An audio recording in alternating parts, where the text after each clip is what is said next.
अऊज़ु बिल्लाहि मिनश्शैतानिर्रजीम। बिस्मिल्लाहिर्रहमानिर्रहीम।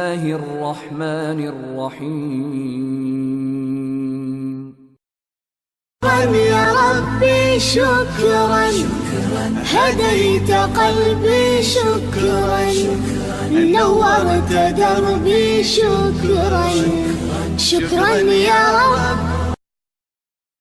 नहमदुहु व नुसल्ली अला रसूलिल करीम। अम्मा बाद, सभिनी तारीफ़न जे लाइक़ रब ज़ुल जलाल आहे, जेको पूरी कायनात जो अकेलो ख़ालिक़ ऐं मालिक आहे, जंहिंजो न कोई साथी न हमसर न जंहिंजो वरी कोई मिसाल आहे। ऐं करोड़ों दुरूद सलाम हुजनि उन पाक हस्तीअ ते जंहिंखे रब्बुल आलमीन रहमतुल लिल आलमीन करे मोकिलियो आहे। मुझे अजीज दोस्तों, साथियों, अल्लाह ताला कुरान मजीद में सूरत आल इमरान आयत नंबर 7 में अल्लाह फरमाए तो हुवल्लज़ी अंज़ला अलैकल किताब मिन्हु आयातुम मुहकमातुन हुन्ना उम्मुल किताब व उखर मुतशाबिहात फअम्मल लज़ीना फी क़ुलूबिहिम ज़यग़ुन फयत्तबिऊना मा तशाबह मिन्हु इब्तिग़ाअल फितनति वब्तिग़ाअ तअवीलिहि वमा यअलमु तअवीलहु इल्लल्लाह वर्रासिख़ूना फ़िल इल्म यक़ूलूना आमन्ना बिहि कुल्लुन मिन इन्दि रब्बिना वमा यज़क्करु इल्ला उलुल अल्बाब। मुझे अजीज दोस्तों, साथियों, अज असां पंहिंजे मुआशरे में ॾिसूं था त अल्लाह ताला जे फज़लो करम सां दीन मुकम्मल थी चुको आहे।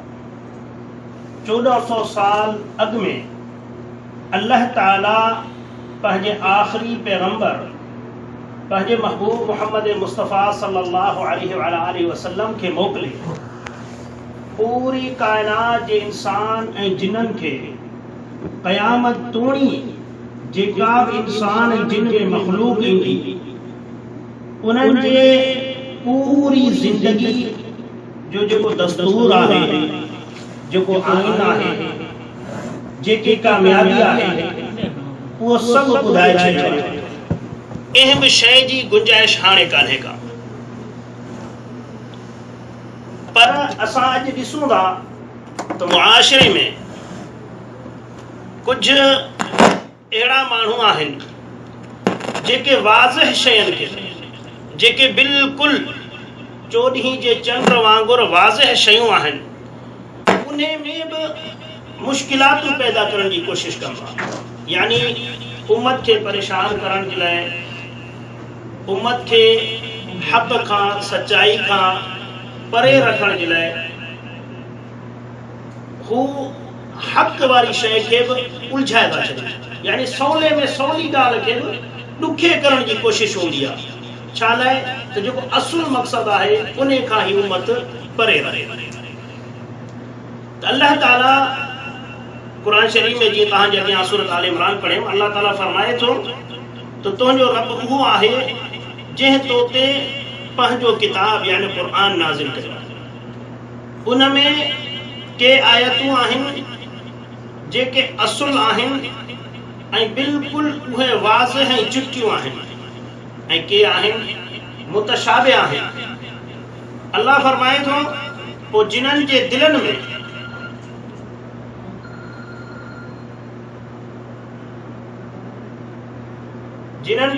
में मुनाफ़क़त आहे, जिन्हनि जे दिल में फितने जी कोशिश आहे, उहे छा कंदा आहिनि? असुल खे छॾे मुतशाबिह आयतनि खे वठंदा आहिनि। पोइ उन में ई माण्हुनि खे उलझाइण जी, फासाइण जी कोशिश कंदा आहिनि। सो अॼु असांजे मुआशरे में उन्हनि फितना खोर माण्हुनि उम्मत खे फ़िरका फ़िरका करण जे लाइ, उन्हनि खे टुकड़ो टुकड़ो करण जे लाइ कुझु अहिड़ा मसला मसाइल उलझाए माण्हुनि जे अॻियां पेश कया आहिनि जो आम माण्हू उनखे सम्झण खां क़ासिर आहे। ऐं हू सिर्फ़ इन्हनि माण्हुनि जे ज़ाहिर खे ॾिसी, उन्हनि जे ॾाढ़ियुनि खे, उन्हनि जे पटके खे, उन जे ज़ाहिरी लिबास खे ॾिसी हू सोचींदा त हीउ त वॾो दीनदार माण्हू आहे, हीउ कूड़ कीअं ॻाल्हाए सघंदा। हालांकि असांखे खपे थो त असां पाण क़ुर हदीस जे वेझो थी ऐं पाण बि तहक़ीक़ कयूं त असुल ॻाल्हि छा आहे। सो कुझु अहिड़ा मसइला आहिनि जिन्हनि में गुंजाइश ई कान्हे का, पर ख़ामख़ा जो फितनो उथारे थो, जंहिंमें नूर बशर जो मसइलो, हाज़िर नाज़िर जो मसइलो ऐं इल्म ग़ैब जो मसइलो। उन खां अलावा बि काफ़ी मसइला आहिनि जेके क़ुर हदीस जो रोशनी में त बिल्कुलु वाज़िह आहिनि, पर आम जेके माण्हू आहिनि, छो त उन्हनि खे क़ुर हदीस जी ॼाण कान्हे का, त हू इन ॻाल्हि खे नथा सम्झनि ऐं हू सिर्फ़ु इन्हनि बिदअती मौलवियुनि जे चवण ते नफ़रतूं ऐं अदावतूं फैलाइनि था। इल्म ग़ैब उनखे चयो वेंदो आहे जेको कुझु हुजे, जंहिंजे बारे में कंहिंखे बि ख़बर न हुजे ऐं उहा सिर्फ़ु हिकिड़ी हस्तीअ खे ख़बर हुजे, न उन खां अॻु में ॿिए कंहिंखे ख़बर हुई, न वरी उन खां बाद में ॿिए कंहिंखे ख़बर हुजे। उहो पूरे ग़ैब जो मालिक हुजे, उनखे चयो थो वञे आलिमुल ग़ैब, ॻुझ खे ॼाणण वारो। ऐं इहा सिफ़त सिर्फ़ु असांजे रब करीम जी आहे जेको पूरी काइनात जो ख़ालिक़ ऐं मालिक आहे, जेको ज़र्रे ज़र्रे खे ॼाणे थो, जेको हिन काइनात में जेके बि इंसान आहिनि, जीत आहिनि, जानवर आहिनि, जिन आहिनि, फ़रिश्ता आहिनि, उन्हनि सभिनीनि जे ज़र्रे ज़र्रे जी ख़बर रखे थो ऐं जेके गुज़री चुका आहिनि उन्हनि जी बि ख़बर रखे थो, जेके ईंदा उन्हनि जी बि ख़बर रखे थो, जेके पैदा थिया उन्हनि जी बि ख़बर रखे थो, जेके पैदा थींदा उन्हनि जी बि ख़बर रखे थो, जेको वक़्तु गुज़रियो आहे उन खे बि ॼाणे थो, जेको हले थो उन खे बि ॼाणे थो ऐं जेको वक़्तु अञा ईंदो उन खे बि ॼाणे थो। उहा हस्ती आहे जो जंहिं शइ खे अञा पैदा ई न कयो अथसि, तॾहिं बि उनखे ख़बर आहे अगरि हिन शइ खे मां पैदा कंदुसि त ही पेर खणंदो। अल्लाह ताला कुरान शरीफ में फरमाए थो, सूरत अल-अनआम आयत नंबर 59 में, वइंदहु मफातिहुल गैब ला यअलमुहा इल्ला हु। अल्लाह फरमाए थो त उहो ई रब आहे जंहिं वटि गैब जूं कुंजियूं आहिनि, गैब जूं चाबियूं आहिनि, ला यअलमुहा इल्ला हु, हुन खां सवाइ ॿियो केर बि गैब खे नथो ॼाणे।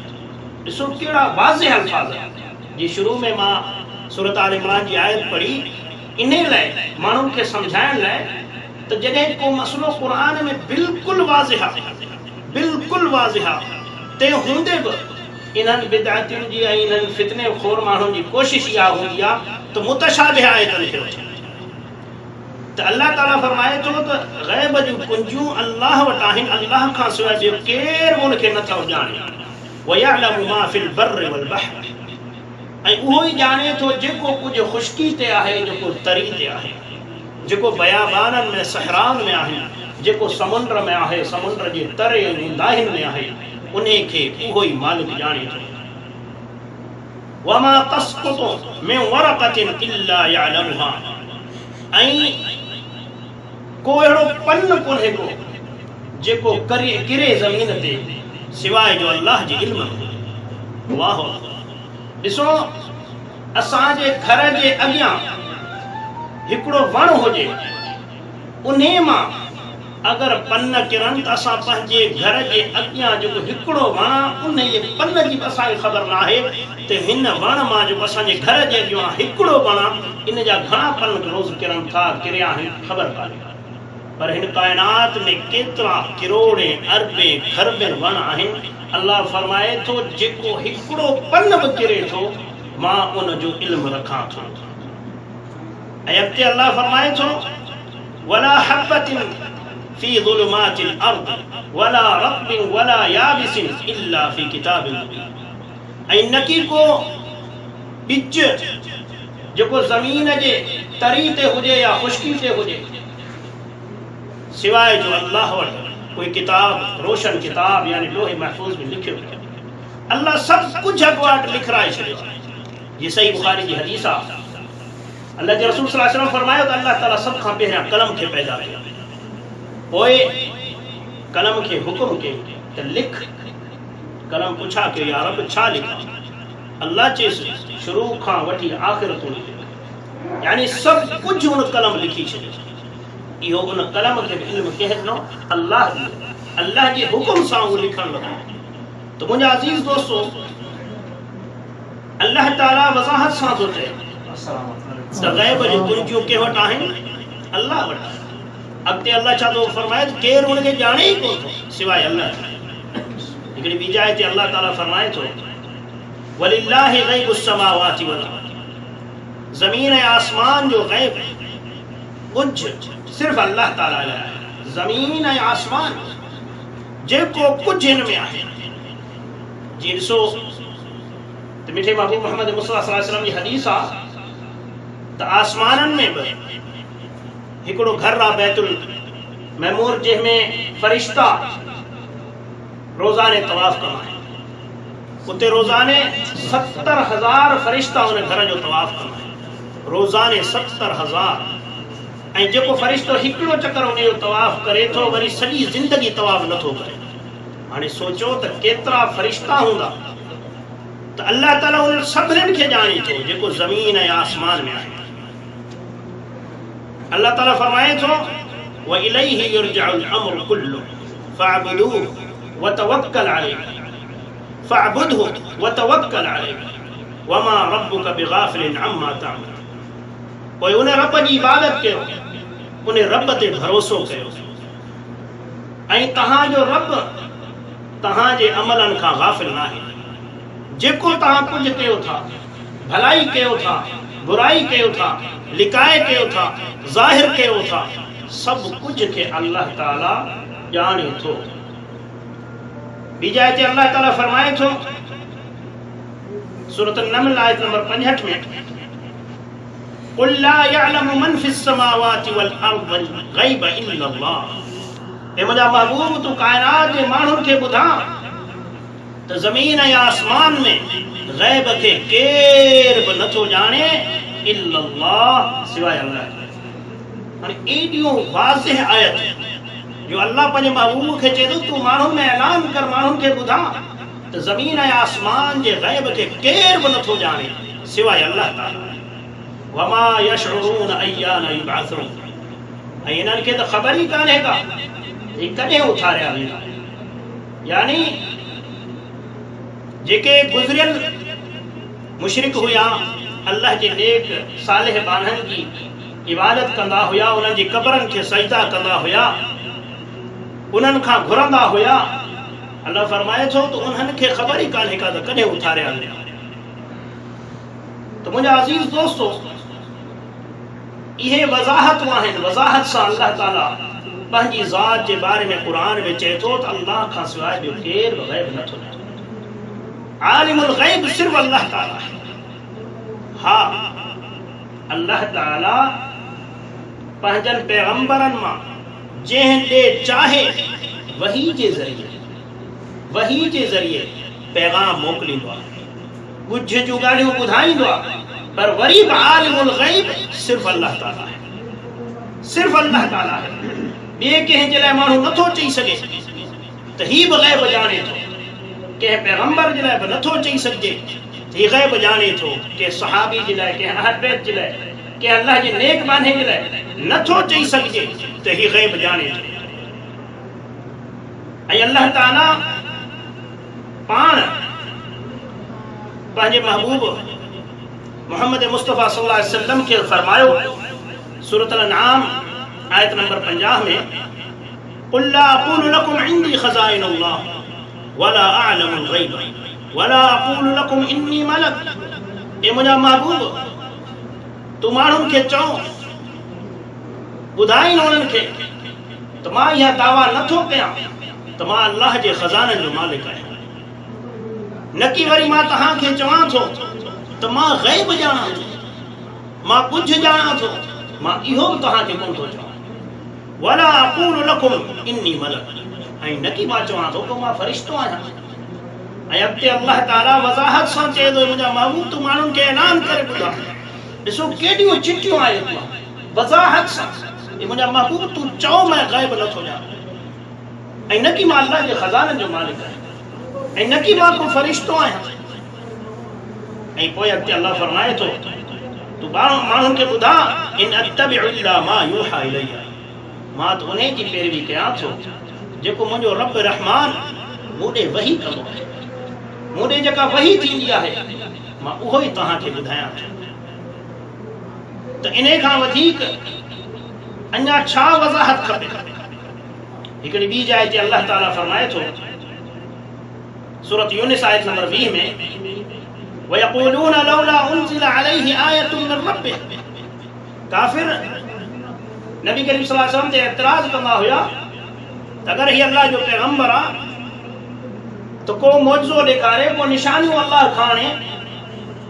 त अल्लाह ताला चएसि थो मिठे महबूब खे त फ़क़ुल इन्नमल ग़ैब लिल्लाहि फंतज़िरू इन्नी मअकुम मिनल मुंतज़िरीन ये मुंहिंजा महबूब इन्हनि खे चओ तो कुछ जो मालिक सिर्फ अल्लाह है हाणे तव्हां बि इंतज़ार कयो मां बि इंतज़ार करण वारो आहियां त हाणे इन खां वधीक छा खपे जो अल्लाह ताला वज़ाहत सां थो चए ए मुंहिंजा महबूब तूं माण्हुनि खे चओ त मां नथो चवां त मां कुझु खे ॼाणां आलिमुल ग़ैब सिर्फ अल्लाह ताला जी ज़ात आहे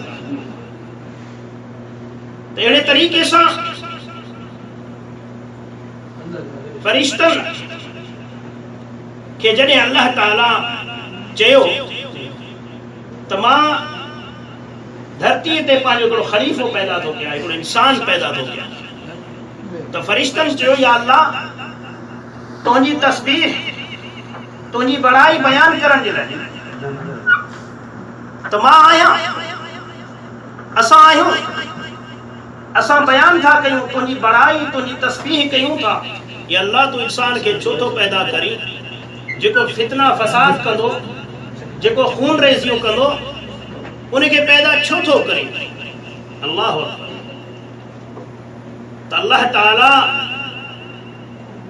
उन्हनि खे ॾेखारण लाइ उन्हनि खे सम्झाइण लाइ त मां त कुझु खे ॼाणां थो तव्हां मूंखे मशवरा था ॾियो त ही इंसान छा कंदो ही न कंदो पोइ अल्लाह ताला कुझु शयुनि जो इल्म उन्हनि जो नालो आदम अलैहिस्सलाम खे सेखारियो अल्लाह ताला फरमाए थो वअल्लम आदम अस्माअ कुल्लहा थुम्मा अरदहुम अलल मलाइकति फक़ाल अंबिऊनी बिअस्माइ हाउलाइ इन कुंतुम सादिक़ीन अल्लाह ताला कोई फरिश्तनि खां पुछा कयो त भला तव्हां हिननि शयुनि जा नाला ॿुधायो त फरिश्तनि छा जवाब क़ालू सुब्हानक ला इल्म लना इल्ला मा अल्लमतना उन्हनि चयो अल्लाह तू पाक आहीं असांखे इन खां वधीक को इल्म कोन्हे को सवाइ जेको तो असांखे सेखारियो जेको तो सेखारियो ओतिरो ई असां वटि इल्म आहे इन खां वधीक असां वटि इल्म कोन्हे को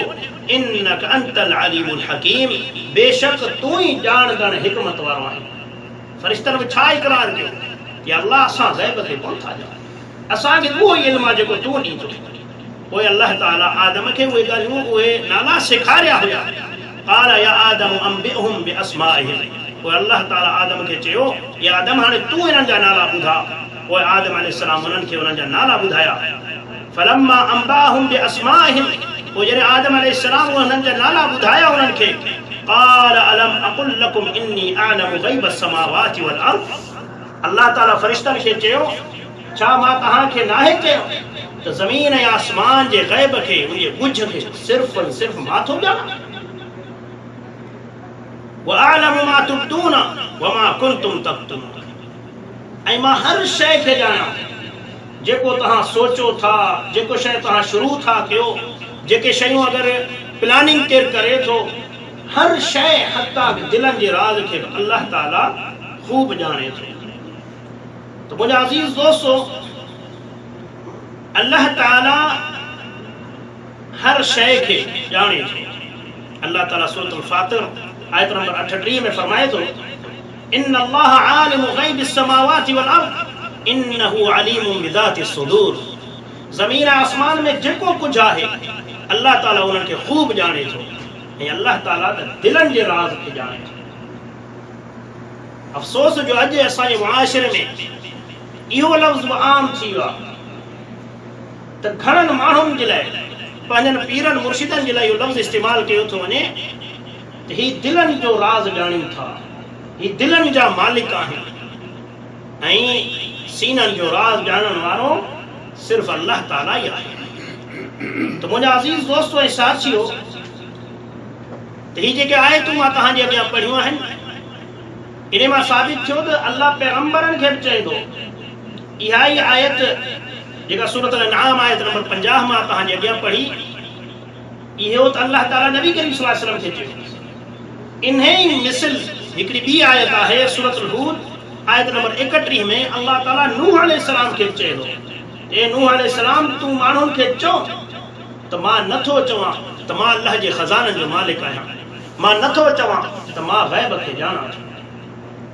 तो मुंहिंजा अज़ीज़ दोस्तो, अल्लाह जे फ़रिश्तनि बि असांखे, अल्लाह जे पैगंबरनि असांखे इहो दर्स ॾिनो त असां ग़ैब नथा ॼाणूं सिवाइ जेको अल्लाह असांजे वही मोकिलींदो आहे। फ़रिश्तनि बि चयो या अल्लाह असांखे इन खां वाधारो को इल्मु कोन्हे को सिवाइ जेको तूं असांखे सेखारी। अॼु असांजे मुआशिरे में ॾिसंदा आहियूं त घणा माण्हू भोपनि ॾे इन्हनि फ्राडिन ॾे वेंदा आहिनि ऐं चवंदा आहिनि त हिननि सां जिन ॿधल आहिनि। इहे असांखे कुझ जूं ॻाल्हियूं ॿुधाईंदा आहिनि। बल्कि ॻोठ में अगरि कंहिंखे जिन हूंदो आहे, पोइ जॾहिं हू धमाल हणंदो आहे त पोइ माण्हू वेंदा अथसि। घणा माण्हू वेंदा आहिनि पंहिंजा मसला पुछा करण, कंहिंजी चोरी थी आहे, कंहिंजो को मसइलो थियो आहे ऐं कंहिंजो मसइलो अञा थियणो आहे, अञा थियो बि कोन्हे को, अञा थियणो आहे, ॿुध जी ॻाल्हि आहे। त वञी हुन खां पुछा करण, फ़क़ीर ॿुधा ही मुंहिंजो मसइलो कीअं थींदो? पोइ त जिन जो कमु ई आहे कूड़ हणणु। त पोइ हू जेका ॻाल्हि हुननि खे ॿुधाए उन ते यकीन कनि। इन्हनि ॻाल्हियुनि ते घणनि घरनि में झेड़ा थी विया, खून रेज़ी थी वयूं आहिनि। त पोइ असांखे जिन ॿुधायो आहे ही मसइलो हीअं आहे। त छा जिन आलिम ग़ैब आहे? छा हू कुझु ॼाणे थो जो तव्हां हली हली उन्हनि वटि वञी पुछा था? अल्लाह जे रसूल सल्लल्लाहु अलैहि वसल्लम फरमायो, अगरि केरु कंहिं भोपे वटि वञे, कंहिं नजूमी वटि वञे ऐं उन खां का ॻाल्हि पुछा करे ॿुझ जी ऐं पोइ हू भोपो हू नजूमी उनखे का ॻाल्हि ॿुधाए ऐं उन ॻाल्हि खे सच मञे उहो माण्हू, त पोइ उन ॻाल्हि जो इनकार कयो आहे जेको मुहम्मद सल्लल्लाहु अलैहि वसल्लम ते नाज़िल थियो आहे। यानी नाऊज़ बिल्लाह उन मुहम्मद सल्लल्लाहु अलैहि वसल्लम खे कूड़ो ॼातो आहे ऐं इन भोपे खे सचो ॼातो। छो मुहम्मद रसूलुल्लाह सल्लल्लाहु अलैहि वसल्लम त असांखे इहो चयो आहे त कुझु ॼाणण वारो सिर्फ़ु अल्लाह आहे, अल्लाह खां सवाइ ॿियो केरु बि नथो ॼाणे। असां भोपनि ॾे कीअं था? जिन्हनि जे बारे में अक्सर माण्हू अक़ीदो रखनि था त ही कुझु ॼाणनि था ऐं अल्लाह ताला असांखे उन्हनि जिन्हनि जो हाल ॿुधाए थो।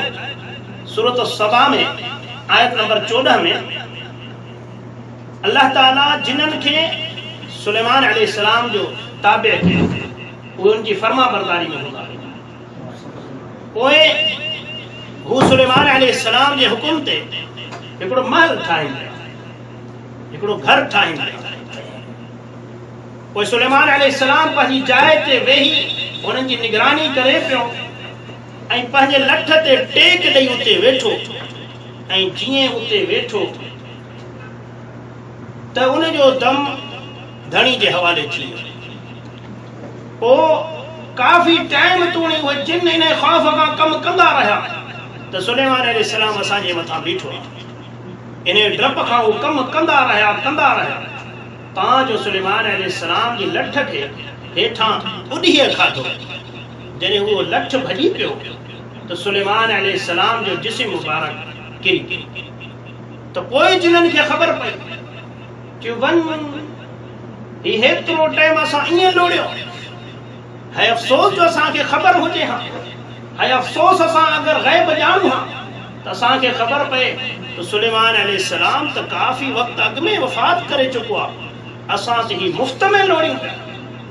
अल्लाह ताला कुरान शरीफ में सूरत सबा आयत नंबर 14 में फरमाए थो, फलम्मा क़ज़ैना अलैहिल मौत मा दल्लहुम अला मौतिही इल्ला दाब्बतुल अर्द تأكل من سأته فلما خر تبينت الجن أن لو كانوا يعلمون الغيب ما لبثوا في العذاب المهين. अल्लाह फरमाए तो जॾहिं मूं सुलेमान अलैहिस्सलाम खे मौत ॾिनी त जिन्ननि खे ख़बर ई न पई तां जो वञी जॾहिं उॾी हुन लठ ॾिठा त पोइ हू पिटण लॻा त असां हेतिरो वक़्तु अजायो।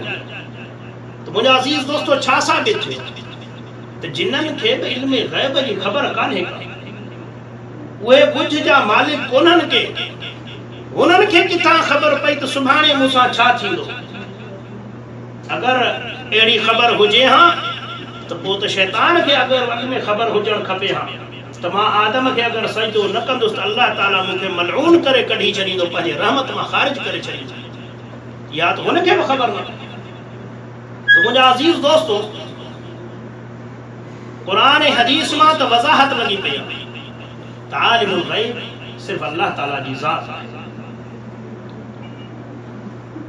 ऐं अल्लाह ताला पंहिंजनि पैगंबरनि खे जंहिंखे चाहे उनखे ॿुधाईंदा ऐं उनजी वज़ाहतूं आहिनि। अल्लाह ताला क़ुरान शरीफ़ में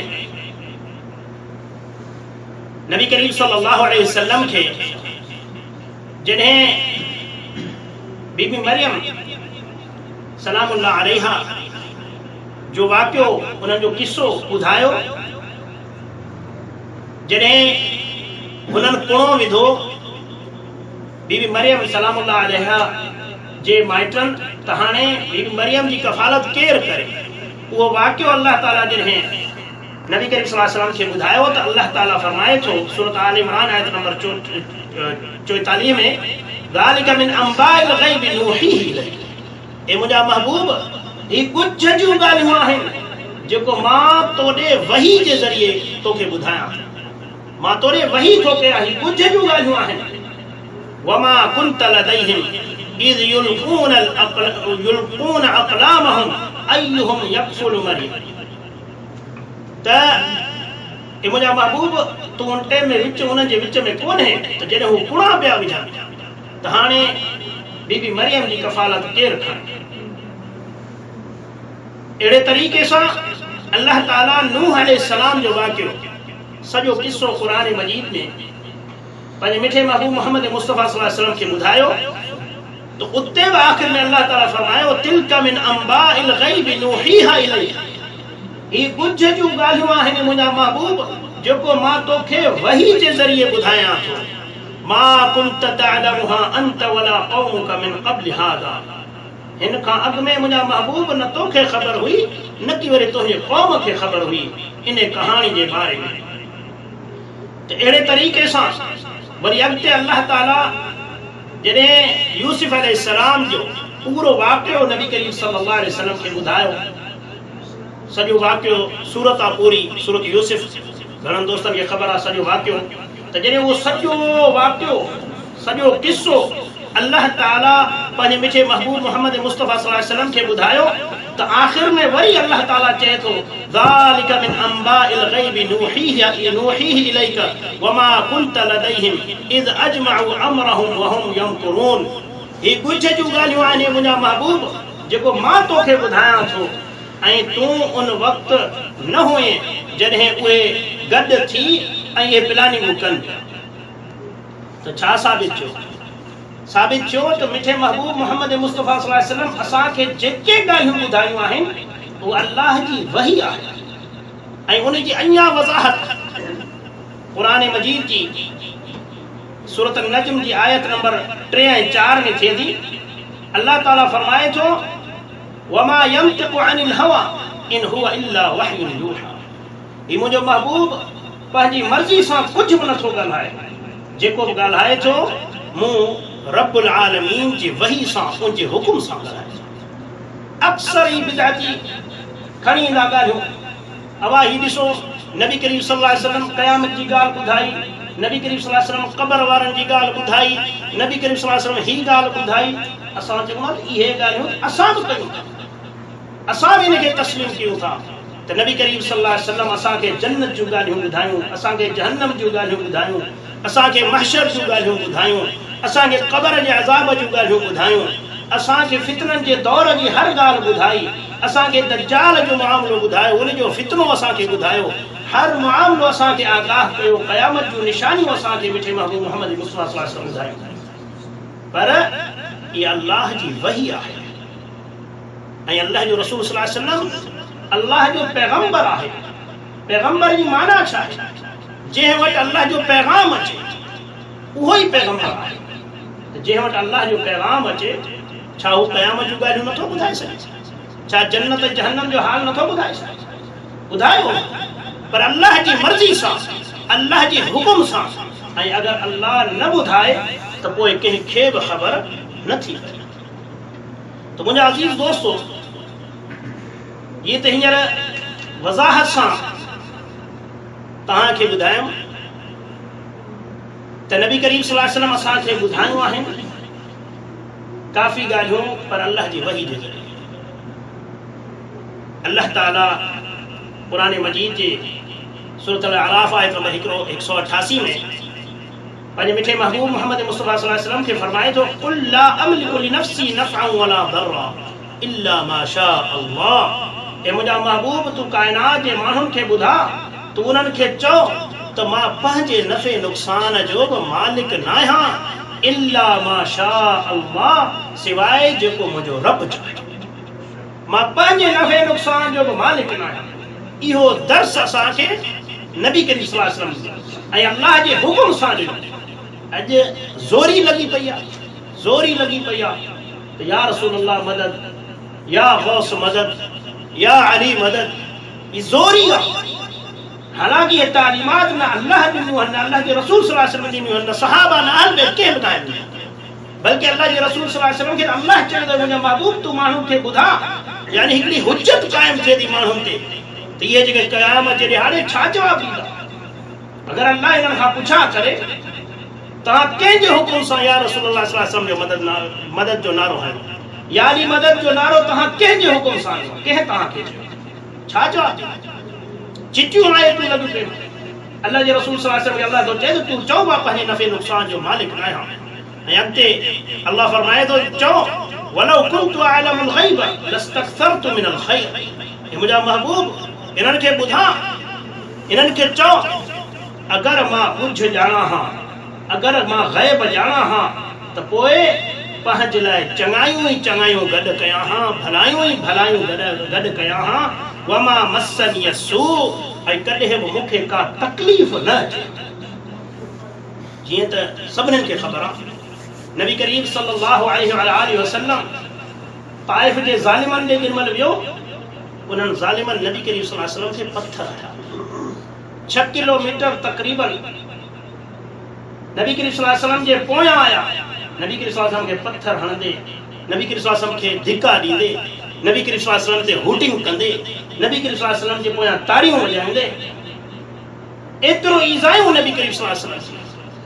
अगरि नबी करीम सल्लल्लाहु अलैहि वसल्लम खे ख़बर हुजे हा त ही ज़ालिम मुंहिंजो चवण न उठंदा ऐं मूंखे ईज़ाईंदा, मूंखे तकलीफ़ ॾींदा, छा नबी करीम सल्लल्लाहु अलैहि वसल्लम वञे हा? कोन वञे हा। छो वञे हा उन्हनि ज़ालिमनि जिन्हनि खे मञणो ई न आहे? पर इन मां साबित थो थिए त नबी करीम सल्लल्लाहु अलैहि वसल्लम खे ग़ैब जी ख़बर कान्हे। नबी करीम सल्लल्लाहु अलैहि वसल्लम हिकु भलाई, हिकिड़ी ख़ैर ख़्वाही जी नियत सां उन्हनि ॾे विया ऐं हुननि ज़ालिमनि इन ख़ैर ख़्वाही खे ठुकरायो। त इन आयत मां बि इहो ई मफ़हूम आहे त अगरि मूंखे ग़ैब जी ख़बर हुजे हा त मां भलायूं ई भलायूं गॾु कयां हा, कॾहिं मूंखे तकलीफ़ न अचे। उहुद जे मैदान में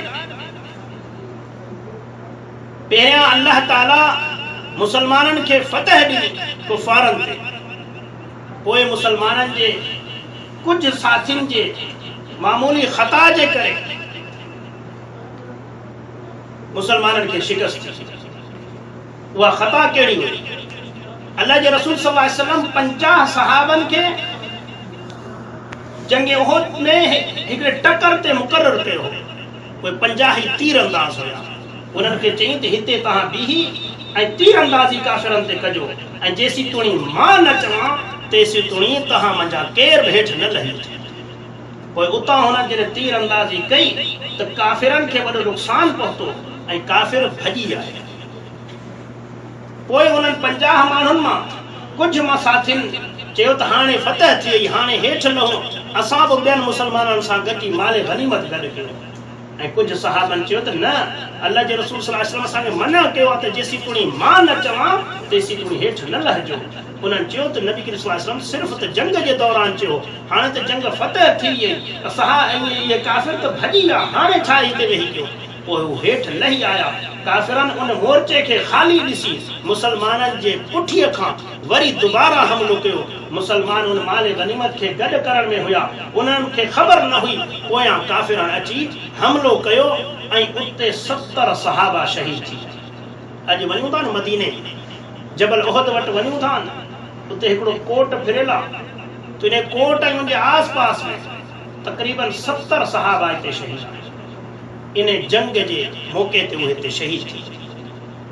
त अगरि अल्लाह जे रसूल सल्लल्लाहु अलैहि वसल्लम खे या सहाबा खे या अहल बैतन खे ग़ैब जी ख़बर हुजे हा त छा इहे काफ़िर पुठ खां हमिलो कनि हा, छा इहे मुसलमाननि खे शहीद कनि हा।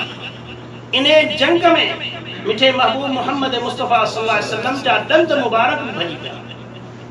नबी करीम सल्लल्लाहु अलैहि वसल्लम खे ज़ख़्म रसियो ऐं नबी करीम सल्लल्लाहु अलैहि वसल्लम बेहोश थी विया।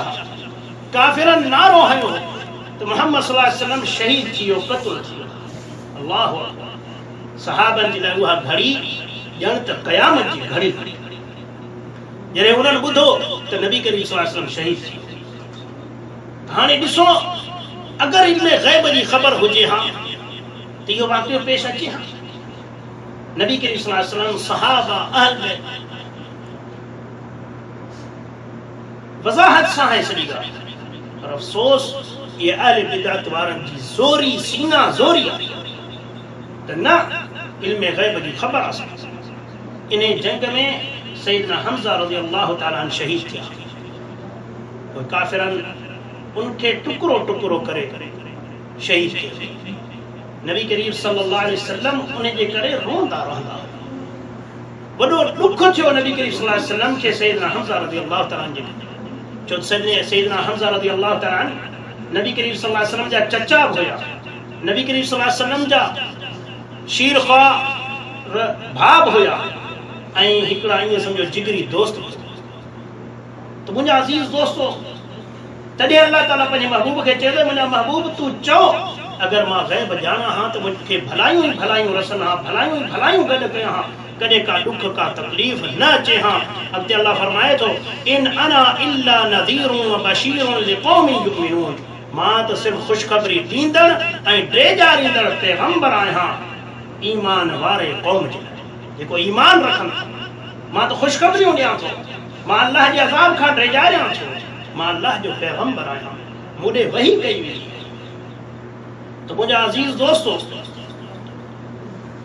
अक्सर अहले बिदअ वारा जेके आहिनि इन्हनि चिटियनि आयतनि खे जंहिंमें चिट्टो लिखियो पियो आहे, मुंहिंजा महबूब तूं चओ त मां ग़ैब नथो ॼाणा, तूं चओ त मां ग़ैब नथो ॼाणा। ऐं अल्लाह चए थो त ज़मीन ऐं आसमान जो ग़ैब सिर्फ़ु अल्लाह थो ॼाणे, अल्लाह खां सवाइ ॿियो केरु बि नथो ज़ाणे। तंहिं हूंदे बि हुननि जी ज़रूरत। हू छा कंदा, कहिड़ियूं आयतूं आणींदा जेके मुतशाबिह यानी हू ॻोल्हींदा आहिनि त हुननि खे त हिन मां ई माना निकिरे, यानी पंहिंजी मर्ज़ी जी माना कढण जी कोशिश। सूरतुल जिन आयत नंबर 26 ऐं 27 अल्लाह फरमाए तो, आलिमुल ग़ैबि फला युज़हिरु अला ग़ैबिही अहदा। ॻुझ जो ॼाणण वारो अल्लाह, ऐं अल्लाह पंहिंजे ॻुझ खे, पंहिंजे ग़ैब खे कंहिं ते बि ज़ाहिर न कंदो, कंहिं ते बि ज़ाहिर न कंदो। हिते ॻाल्हि वाज़िह आहे, चिटी लॻी पई त केरु आलिमुल ग़ैब लफ़्ज़ आलिमुल ग़ैब, ग़ैब खे ॼाणण वारो, फला युज़हिरु अला ग़ैबिही अहदा, ऐं पंहिंजे ॻुझ खे कंहिं ते बि ज़ाहिर नाहे कंदो। अॻिते अल्लाह फरमाए थो, इल्ला मन इर्तदा मिन रसूलिन फइन्नहु यसलुकु मिन बैन यदैहि व मिन ख़ल्फिही रसद। सिवाय पंहिंजनि पैगंबरनि मंझां जंहिंखे चाहे उन ते पंहिंजो ग़ैब ज़ाहिर कंदो आहे, उन खे पंहिंजो ग़ैब ॿुधाईंदो आहे, ऐं उन पैगंबर जे बि अॻियां ऐं पोयां अल्लाह ताला निगहबान फ़रिश्ता मुक़ररु कया आहिनि। हाणे हिते चवनि ॾिठो, हिते हिन में ग़ैब ज़ाहिर थिए थो न, त तो पैगंबरन के इल्म गैब है। खुदा जा वाला इते इल्म जो तो लफ्ज़ ही कोन्हे को। इन आयत में अल्लाह फरमाए थो त आलिमुल गैब सिर्फ अल्लाह है। अल्लाह पंजन पैगंबरन मा जहे के चाहे उन ते पंजो गैब ज़ाहिर कंदो आ।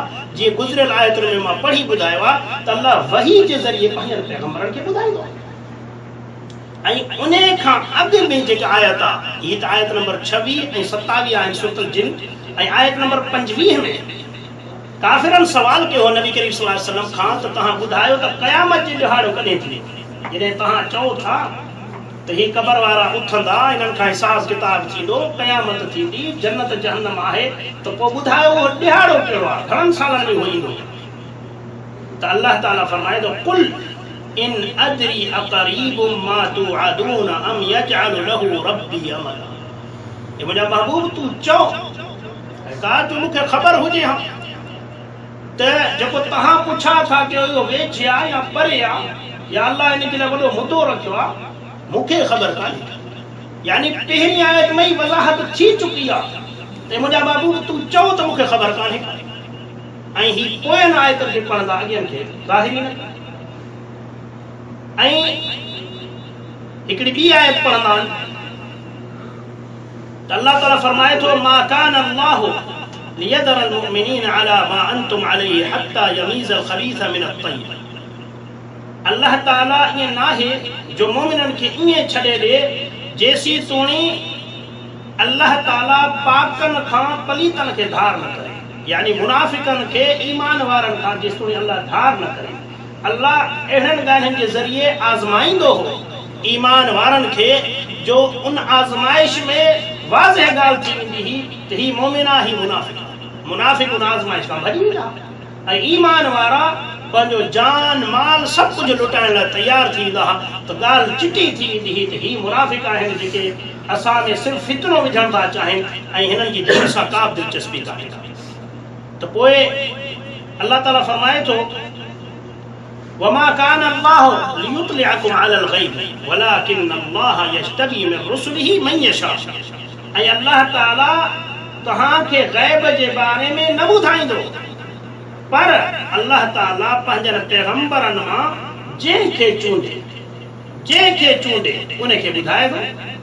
त हाणे इन आयत मां वरी हू इहा ॻाल्हि वॾा ॾिसो लिखियल आहे त अल्लाह ताला गैब कंहिंखे बि नथो ॿुधाए पंहिंजनि पैगंबरनि मां जंहिंखे चाहे ॿुधाए। असां चऊं था इन ॻाल्हि ते तव्हां सां असांजो इख़्तिलाफ़ ई कोन्हे। अल्लाह जंहिंखे चाहे पंहिंजनि पैगंबरनि मां जेतिरो चाहे ॿुधाए ऐं जंहिंखे चाहे न ॿुधाए। पर तव्हांजो अक़ीदो इहो आहे त अल्लाह ताला उन्हनि खे इल्म गैब ॾेई छॾियो। अल्लाह उन्हनि खे गैब जो इल्म पूरो जो पूरो ॾेई छॾियो आहे ऐं बहानो कहिड़ो कंदा आहिनि त अल्लाह जो इल्म ज़ाती आहे इल्म गैब उहो ज़ाती आहे ऐं पैगंबरनि खे जेको ॾिनल आहे उहो अताई आहे। हालांकि इल्म गैब आहे ई अल्लाह जो ज़ाती। अल्लाह कंहिंखे वरी अता कोन कयो आहे त हाणे तूं बि ॻुझ खे ॼाणण वारो ई न। ॻुझ खे ॼाणण वारो सिर्फ़ु अल्लाह आहे। पोइ अल्लाह जेतिरो चाहे जंहिंखे ॿुधाए ऐं उनजी वाज़ह दलीलूं आहिनि क़ुरान पाक में। हिकिड़ी त वॾी दलील आहे मूसा अलैहिस्सलाम ऐं सैयदना ख़िज़र अलैहिस्सलाम जो। जॾहिं मूसा अलैहिस्सलाम खां कंहिं पुछा कयो त मूसा अलैहिस्सलाम तोखां वधीक को आलिम आहे? हिन वक़्तु मूसा अलैहिस्सलाम जो कोन्हे ऐं मूसा अलैहिस्सलाम पंहिंजी जाइ ते सही बि हुयो छो त हू वक़्त जो पैगंबर हो ऐं वक़्त जे पैगंबर खां वधीक को आलिम थी नथो सघे। पर गुज़रियल जेके पैगंबर हूंदा हुया उहे कंहिं क़ौम कंहिं क़बीले या कंहिं एरिया जे लाइ हूंदा हुया पूरी काइनात जे लाइ न हूंदा हुया। त अल्लाह ताला मूसा अलैहिस्सलाम खे चयो मूसा अलैहिस्सलाम तो इहा ॻाल्हि कीअं कई तो इहा ॻाल्हि कीअं कई मुंहिंजी इजाज़त खां सवाइ मुंहिंजे हुकुम खां सवाइ तो इहा ॻाल्हि कीअं कई।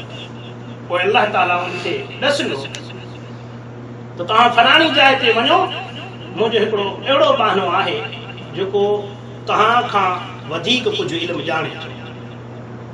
सूरतुल कहफ में सॼो वाक़ियो आहे तमामु दोस्तनि खे ख़बर आहे। पोइ मूसा अलैहिस्सलाम वियो ऐं उन खां काफ़ी ॻाल्हियूं सिखियो ऐं ख़िज़र अलैहिस्सलाम चयसि त तूं मूंसां सबुर न करे सघंदे ऐं तूं कीअं सबुर करी उन ॻाल्हियुनि जे बारे में जंहिंजी तोखे ख़बर ई न आहे। मूसा अलैहिस्सलाम चयसि न मां तव्हां सां सबुर कंदुसि तव्हां मूंखे सेखारियो। त गॾिया अॻिते हलिया। हिकिड़ो ॿेड़ो हो, उन ॿेड़े ते चढ़िया, जॾहिं पार थिया त उन खां हिकिड़ो तख़्तो पटे छॾियो। ख़िदिर अलैहिस्सलाम मूसा अलैहिस्सलाम चयोसि ख़िदिर ही छा कयो, उन ग़रीब सां तो ज़ुल्म कयो, हो रोज़ी रोटी कंदो इन ते। ख़िदिर अलैहिस्सलाम चयोसि मूं तोखे कोन चयो, तूं सबुर कोन कर। मूसा अलैहिस्सलाम चयोसि न बसि हिन वारे मां जे उज़ुर खे क़बूल कर, हाणे मां न चवंदुसि। वरी अॻिते हलिया, अॻिते वरी हलिया त उते हिकिड़ो नौजवान छोकिरो हो, उन खे ख़िदिर अलैहिस्सलाम क़त्ल करे छॾियो। त मूसा अलैहिस्सलाम चयोसि इहे ही छा कई, हिकिड़े नौजवान खे बग़ैर कंहिं ॾोह जे तो क़त्ल कयो। ख़िदिर अलैहिस्सलाम चयोसि मां तोखे कोन चयो, तूं सबुर कोन कर। चई न बसि हाणे आख़िर चयो, हाणे मां न पुछंदुसि। वरी अॻिते विया, हिकिड़ी भित हुई हिकिड़े ॻोठ में किरण वारी। मूसा अलैहिस्सलाम ऐं ख़िदिर अलैहिस्सलाम ॻोठ वारनि खे महिमान नवाज़ी जे लाइ चयो, असां मुसाफ़िर आहियूं, असांजी महिमान नवाज़ी कयो। उन्हनि इनकार करे छॾियो, यानी मानी ॾियण खां इनकार करे छॾियो। त ख़िदिर अलैहिस्सलाम मूसा अलैहिस्सलाम खे चयो अचु त भित खे खणो। उन भित खे सिधो करे ऐं रवाना थिया। त मूसा अलैहिस्सलाम चयो हुननि असांजी महिमान नवाज़ी बि कोन कई ऐं तव्हां उन भित खे मुफ़्त में ठाहे मन करे छॾियो, छो? ख़िदिर अलैहिस्सलाम चयोसि हाणे तुंहिंजे ऐं मुंहिंजे विच में जुदाई अचे। हाणे मां तोखे उहे ॻाल्हियूं ॿुधाईंदुसि जंहिंजे बारे में तूं सबुर न कयो। मां उन ॿेड़ीअ जो तख़्तो इन लाइ पटियो, पोयां हिकिड़ो ज़ालिम बादशाह अचे पियो जेको माण्हुनि खां ज़ोरी ॿेड़ा खसे पियो। मां इन जो तख़्तो पटियो जीअं ॿेड़ी ऐबदार थिए, उन बादशाह जे ज़ुल्म खां बचे ऐं पोइ हू पंहिंजो उनखे चती हणी ऐं पंहिंजो गुज़र सफ़र वरी बि करे सघे थो। मां उन सां भलाई कई, बुराई न कई। ऐं जंहिं छोकिरे खे मूं क़त्ल कयो मुंहिंजा वालिदैन जेके हुया उहे दीनदार हुया ऐं इन छोकिरे जे दिलि में कुफुर हुयो ऐं इहो वॾो थिए हा त पंहिंजे वालिदैननि खे सिधे रस्ते खां थेड़े छॾे हा। मां इन खे क़त्ल करे छॾियो त जीअं अल्लाह ताला वरी इन खां बहितर इन्हनि खे औलाद ॾींदो। ऐं आख़िरी जेको मूं भित खणी हुई, जंहिं भित जी मरम्मत कईसीं, इन भित जे हेठां अल्लाह जे नेक बाने जो खज़ानो हुयो ऐं उहो फ़ौत थी वियो। उन जा ॿ पुट आहिनि जेके नंढड़ा आहिनि, यतीम आहिनि। अगरि हींअर भित किरे हा त उहे खज़ाना ॿिया खणी वञनि हा। इनखे हींअर मां ठाहे छॾियो त जीअं उहे छोकिरा जवान थींदा पोइ भित किरंदी त उनखे पंहिंजो पाण उहो हथु कंदो। ऐं आख़िर में ख़िदिर अलैहिस्सलाम चए थो ही जेको कुझु मूं कयो आहे पंहिंजी मर्ज़ी सां कोन कयो आहे। जे मां साबित थियो आहे त ही जेको बि मूं कयो आहे अल्लाह जे हुकुम सां कयो आहे ऐं अल्लाह जो हुकुम वही जे ज़रिए। त छा साबित थियो? मूसा अलैहिस्सलाम बि पैगंबर आहे, ख़िदिर अलैहिस्सलाम पैगंबर आहे। ख़िदिर अलैहिस्सलाम खे ख़बर आहे, मूसा अलैहिस्सलाम खे ख़बर न आहे। ऐं ख़िदिर अलैहिस्सलाम आख़िर में इक़रार थो करे मूं पंहिंजी मर्ज़ी सां न कयो आहे, यानी अल्लाह जे हुकुम सां कयो आहे। साबित थियो अल्लाह जंहिंखे चाहे वही जे ज़रिए ॿुधाए, जंहिंखे चाहे न ॿुधाए। अहिड़े तरीक़े सां क़ुरान मजीद में इब्राहिम अलैहिस्सलाम जो वाक़ियो आहे सूरतुल हूद आयत नंबर 69 में ऐं सूरतुल ज़ारियात आयत नंबर 24 में अल्लाह ताला ॿुधाए थो त इब्राहिम अलैहिस्सलाम वटि अल्लाह जा 2 फ़रिश्ता आया इंसानी रूप में। इब्राहिम अलैहिस्सलाम उन्हनि खे न सुञातो, उन्हनि खे महिमान सम्झी वञी हिकिड़ो गाबो कुठियो गोश्त खणी आयो उन्हनि जे अॻियां रखियो त उहो न पिया खाइनि। फ़रिश्ता खाईंदा पीअंदा न आहिनि। इब्राहिम अलैहिस्सलाम ते हूंदे बि उन्हनि खे न सुञातो। क़ुरान में आयत आहे इब्राहिम अलैहिस्सलाम उन्हनि खां ड्रिनो, छो जो उन वक़्त में उन क़ौम में इहो रवाज हुयो त जेको माण्हू मानी न खाए, जंहिंजी महिमान नवाज़ी न क़बूले त सम्झो उहो माण्हू उन जो दुश्मन। जीअं असांजे सिंध में अॻे हुयो त जेको नीमक खाईंदो हुयो उहो न विढ़ंदो, पर अॼु त नीमक खाई विढ़ंदो। त उन्हनि जो न खाधो त इब्राहिम अलैहिस्सलाम ड्रिनो। पोइ उन्हनि फ़रिश्तनि ॿुधायोसि इब्राहिम अलैहिस्सलाम तूं न ड्रिजे, असां इंसान न आहियूं, असां अल्लाह जा फ़रिश्ता आहियूं। तोखे ख़ुशख़बरी ॾियण आया आहियूं औलाद जी ऐं लूत अलैहिस्सलाम जे क़ौम जे लाइ अज़ाब खणी आया आहियूं। तव्हां ॾिसो पैगंबर आहे इब्राहिम अलैहिस्सलाम, पर अल्लाह न ॿुधायो त उनखे ख़बर न हुई त फ़रिश्ता आहिनि ऐं कहिड़ी नियत सां आहिनि। अहिड़े तरीक़े सां बीबी मरियम सलामुल्लाह अलैह जो वाक़ियो आहे त उन वटि जिब्राइल अलैहिस्सलाम आयो इंसान जे रूप में, त हू ड्रिनी ऐं चई मां अल्लाह जो पनाह थो घुरां अगर तू अल्लाह खां डिॼी थो त पोइ मुंहिंजे वेझे न अचिजे। इब्राहिम अलैहिस्सलाम उनखे चयो मां इंसान न आहियां, मां अल्लाह जो पैगंबर आहियां ऐं अल्लाह जे हुकुम सां मां तोखे पुट जी बशारत ॾियण आहियां। त मरियम सलामुल्लाह अलैहा चयो त मूंखे पुट कीअं थींदो, हालात न मूंखे कंहिं मर्द हथ लाथो न वरी मां का बुरी बुछड़ी आहियां, मूंखे पुट कीअं थींदो। जिब्राइल अलैहिस्सलाम चयो त तुंहिंजो रब जंहिं शइ जे करणु चाहींदो आहे त सिर्फ़ चवंदो आहे कुन फयकून, हुनखे चवंदो आहे त थी पवंदो। छा साबित त ग़ैब जो मालिक सिर्फ़ अल्लाह आहे। मरियम खे बि ख़बर न हुई त को ही जिब्राइल आहे, उनखे बि ख़बर न हुई त मूंखे बग़ैर मुड़स जो को पुट थी। ये वाक़िया क़ुरान में भरिया ते हूंदी बि अहले बिदात वारनि जी सीना ज़ोरी। मुंहिंजा अज़ीज़ दोस्तो, अहिड़े तरीक़े सां काफ़ी वाक़ियात आहिनि, ही पैगंबरनि जा वाक़ियात, पर असहाबुल कहफ जेके अल्लाह जा नेक बाना हुया उन्हनि जो वाक़ियो क़ुरान मजीद में आहे। त उन्हनि खे बि अल्लाह ताला जॾहिं गार में सुम्हारे छॾे 300 साल खां मथे हू निंड पइजी आहे, पर इहा अल्लाह जी ताक़त हुई, अल्लाह जी कुदरत हुई। हू जॾहिं गार में घिरिया त अल्लाह खां मदद घुरियऊं, अल्लाह खां पनाह घुरी ऐं सुम्ही पिया त पोइ अल्लाह ताला उन्हनि जे लाइ काफ़ी थी। अल्लाह ताला उन्हनि खे दुश्मननि खां बचायो। पोइ जॾहिं हू उथिया त सभ खां पहिरियां जेको हिक ॿिए खां सवाल कयूं त घणो सुता आहियूं। किननि चयो हिकिड़ो ॾींहुं, किननि चयो हिकिड़े ॾींहं खां बि घटि। पोइ वरी हुननि मां हिकिड़ो चए पियो त इन बहस खे ई छॾे ॾियो, अल्लाह बहितर थो ॼाणे त असां घणो सुता आहियूं। हाणे हिकिड़े खे मोकिलियो त वञी शहर मां को खाधो पीतो वठी अचे ऐं शहर जो बि थोरो जांच हाल हवाल वठी अचे।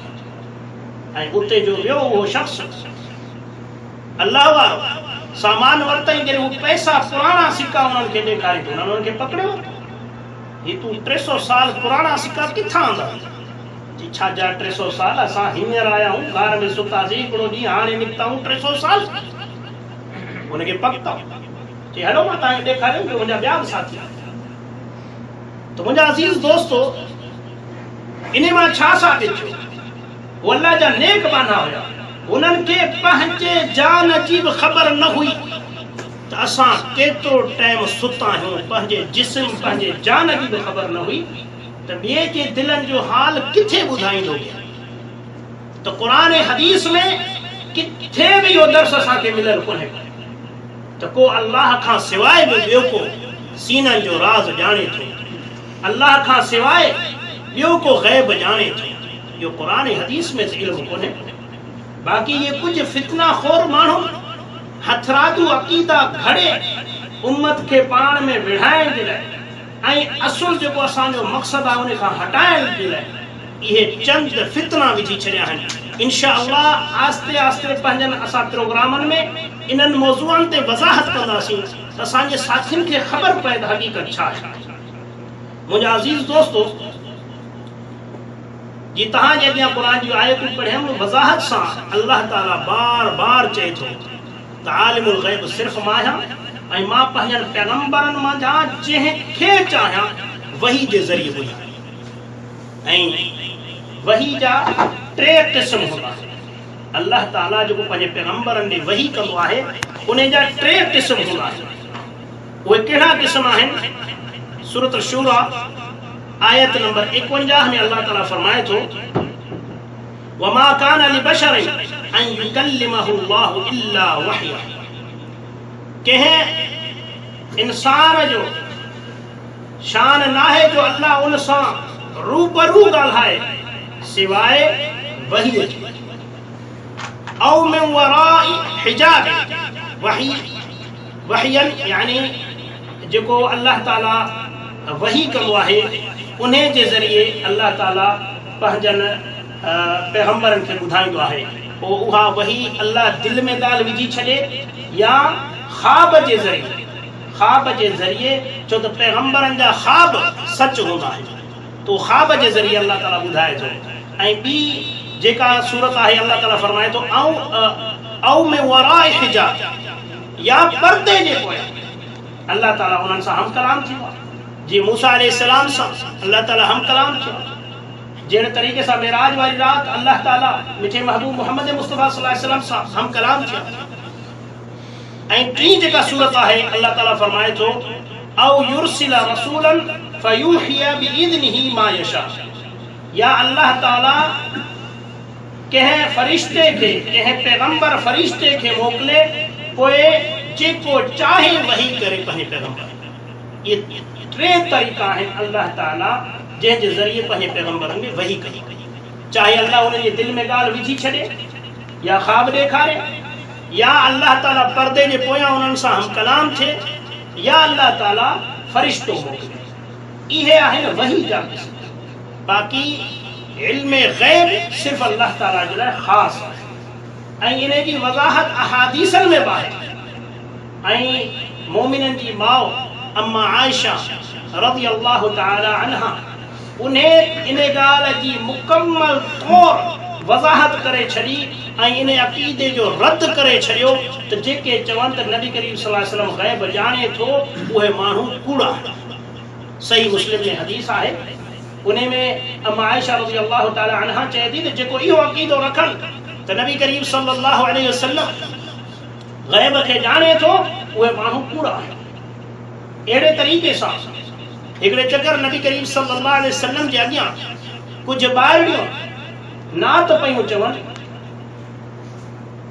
जिहाद जे बारे में हू नग़मो पिया चवनि, सहाबनि जूं शुजाअत ऐं दलेरी बयान पिया कनि। त उते जे महिल नबी करीम सल्लल्लाहु अलैहि वसल्लम पहुतो, उन्हनि जी नज़र नबी करीम सल्लल्लाहु अलैहि वसल्लम ते पई त हू चवणु लॻियो असां में त अल्लाह हिकु अहिड़ो पैगंबर मोकिलियो जेको कल्ह जूं ॻाल्हियूं सुभाणे जूं ॻाल्हियूं ॿुधाए, सुभाणे छा थी वियो उहो पैगंबर ॿुधाए थो। त नबी करीम सल्लल्लाहु अलैहि वसल्लम उन्हनि खे मना कयो, चई ईअं न चओ, बाक़ी जेको तव्हां अॻु में नग़मो चओ पिया उन खे जारी रखो। यानी नबी करीम सल्लल्लाहु अलैहि वसल्लम बि इन ॻाल्हि जी तरदीद करे छॾी। इन खां अलावा अहादीसनि में खोड़ सारा वाक़ियात आहिनि, अगरि उन्हनि खे बयान कजे त सॼो ॾींहुं लॻी वेंदो, जंहिंमें वज़ाहत सां साबित थो थिए त इल्म ग़ैब जो मालिक सिर्फ़ अल्लाह ताला आहे। हिकिड़ो वॾो वाक़ियो त नबी करीम सल्लल्लाहु अलैहि वसल्लम वटि कुझु माण्हू आया जिन्हनि इस्लाम क़बूल करण जो ड्रामो कयो ऐं नबी करीम सल्लल्लाहु अलैहि वसल्लम खे चयो त असां इस्लाम क़बूल कयो आहे, हाणे असांखे तव्हां पंहिंजा सहाबा ॾियो त हली असांजे क़ौम ऐं क़बीले खे दीन सेखारियो। नबी करीम सल्लल्लाहु अलैहि वसल्लम 70 सहाबा जेके कारी ऐं हाफ़िज़ हुया उन्हनि खे चूंडे ऐं उन्हनि माण्हुनि जे हवाले कयो त तव्हां वञी इन्हनि खे क़ुर सेखारियो, दीन सेखारियो। उन्हनि ज़ालिमनि अॻिते वञी उन्हनि 70 सहाबा खे शहीद करे छॾियो। अल्लाहु अकबर। नबी करीम सल्लल्लाहु अलैहि वसल्लम पंहिंजी ज़ात जे लाइ कॾहिं बि वसो कंहिंखे बददुआ न ॾिनी। काफ़िरनि नबी करीम सल्लल्लाहु अलैहि वसल्लम खे सतायो, पत्थर हयां, इज़ायो, मथां ओझरियूं उछलायूं, पर नबी करीम सल्लल्लाहु अलैहि वसल्लम कॾहिं बि उन्हनि जे लाइ बददुआ न ॾिनी। पर जिन्हनि नबी करीम सल्लल्लाहु अलैहि वसल्लम जे महबूबनि खे 70 सहाबनि खे शहीद कयो, नबी करीम सल्लल्लाहु अलैहि वसल्लम 30 ॾींहं यानी पूरो महीनो फजर जी निमाज़ में दुआए कनूत पढ़ी उन्हनि जे लाइ बददुआ कई त अल्लाह इन्हनि खे तबाह बर्बाद कर जिन्हनि मुंहिंजे सहाबा खे शहीद कयो।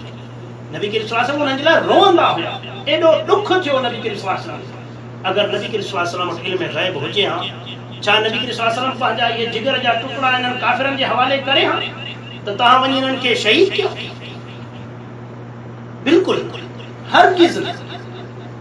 त अहिड़ा खोड़ वाक़ियात आहिनि जिन्हनि में बिल्कुलु वाज़िह आहे। सो मुंहिंजा अज़ीज़ दोस्तो, इहे माण्हू जेके फितरो था उथारीनि, इन्हनि खे न नबी करीम सल्लल्लाहु अलैहि वसल्लम सां मोहबत आहे, न नबी करीम सल्लल्लाहु अलैहि वसल्लम जो शान बयान करणु इन्हनि जो मक़सदु आहे। इन्हनि जो मक़सदु ई सिर्फ़ु फितनो आहे।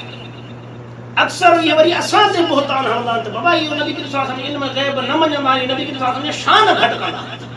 अल्लाह असां चवंदा आहियूं इन खां वधीक शान छा हुजे जो असां इहो था चऊं त अल्लाह जो रसूल सल्लल्लाहु अलैहि वसल्लम अल्लाह जो पैगंबर आहे ऐं उन ते अल्लाह जी वही ईंदी आहे, अल्लाह उन सां हम कलाम बि थियो आहे, अल्लाह ताला उनके फरिश्ता भी मोकिलिया आहिनि, अल्लाह ताला ख्वाब में उनके दीदार भी करायो आहे। इन खां वधीक शान छा हुई? पर हिन जो मक़सद इहो आहे त नबी करीम सल्लल्लाहु अलैहि वसल्लम जो शान ईअं बयान कजे जे ईसा अलैहिस्सलाम जो शान बयान कजे। उन्हनि ईसा अलैहिस्सलाम के अल्लाह जो पुत्र बनाए छॾियो, यहूदीन उज़ैर अलैहिस्सलाम के अल्लाह जो पुत्र बनाए छॾियो, यहूदीन फरिश्तन के अल्लाह जूं धीअरूं चई छॾियो। हिननि खे अहिड़ी तारीफ़ खपे, यानी अल्लाह जो शरीक बनायूं त पोइ असां तारीफ़ कई आहे, बाक़ी जे क़ुरान ऐं हदीस बयान कयूं त पोइ इहा तारीफ़ न आहे। हालांकि अम्मा आयशा रज़ियल्लाहु तआला अन्हा खां के पुछा कयो, अम्मा नबी करीम सल्लल्लाहु अलैहि वसल्लम जे इख़लाक़ जे बारे में असांखे ॿुधायो। त अम्मा आयशा रज़ियल्लाहु तआला अन्हा खे चयो, छा तो क़ुरान खे नाहे पढ़ियो? हुन चयो, मां क़ुरान खे त पढ़ियो। त अम्मा आयशा चयो, वो सॼो क़ुरान नबी करीम सल्लल्लाहु अलैहि वसल्लम जी तारीफ़। तूं चई थो मां क़ुरान पढ़ियो बि आहे ऐं तूं वरी नबी करीम सल्लल्लाहु अलैहि वसल्लम जे इख़लाक़ पुछा थो करी, सॼो क़ुरान नबी करीम सल्लल्लाहु अलैहि वसल्लम जो इख़लाक़। त मुंहिंजा अज़ीज़ दोस्तो, सॼो क़ुरान सॼो हदीस नबी करीम सल्लल्लाहु अलैहि वसल्लम जी तारीफ़ आहे। इन खां ॿाहिरि पंहिंजा मन घड़त हथरादूं जेके तारीफ़ूं ठहियल आहिनि, इहे लग़ू आहिनि, इहे ग़ुलू आहिनि, इहे वाधारो आहिनि, इहे तारीफ़ न आहे। तंहिं करे नबी करीम सल्लल्लाहु अलैहि वसल्लम फरमायो आहे, सही बुखारी जी हदीस आहे, त मूंखे हद खां ईअं न वधाइजो जीअं ईसा आहिनि, ईसा पुत्र मरियम खे वधायो। यानी मुंहिंजी तारीफ़ उहा ई कयो जेको मां तव्हांखे ॿुधाए थो, जेको क़ुरान ऐं सुन्नत में आहे, इन खां ॿाहिरि न वधो।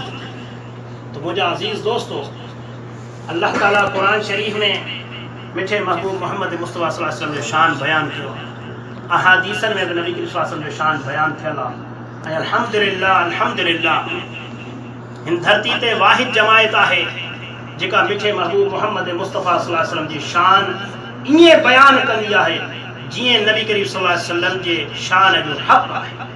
ऐं उहा जमायत सिर्फ़ु अहले हदीस जी जमायत। हिकिड़े चकर हिकिड़ा बिदअती मूंखे मिलिया, उहे चवनि पिया त साईं असांजो जेको चैनल आहे न, उन चैनल ते जेको नबी करीम सल्लल्लाहु अलैहि वसल्लम जो असां शान बयान कंदा आहियूं, ओहिड़ो तव्हां कोन बयान कयो। मां चयोसीं असां तव्हां सां ॿधल आहियूं, ईअं था कयो, असांजा जेके चैनल आहिनि, पैगाम टीवी आहे, उनखे खोलियूं था ऐं तव्हां पंहिंजो चैनल खोलियो।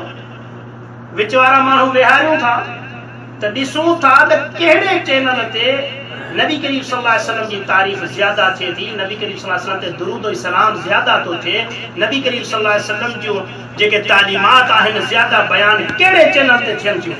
अगर तव्हांजे चैनल ते ज़्यादा थियूं त असां तव्हांजे जमायत में शामिल थींदासीं, ऐं अगर असांजे चैनल ते ज़्यादा तारीफ़ थी त पोइ असां में शामिल थींदो। त ओॾी महिल फिरी अची न, ईअं त न थींदो। अॼु पोइ बोहतान कहिड़ो था, तव्हांजे चैनल ते आहे छा? 24 घंटा बिदात, किस्सा, कहानियूं, ड्रामेबाजियूं, किथे आहे क़ुरान हदीस? आहे ई कोन।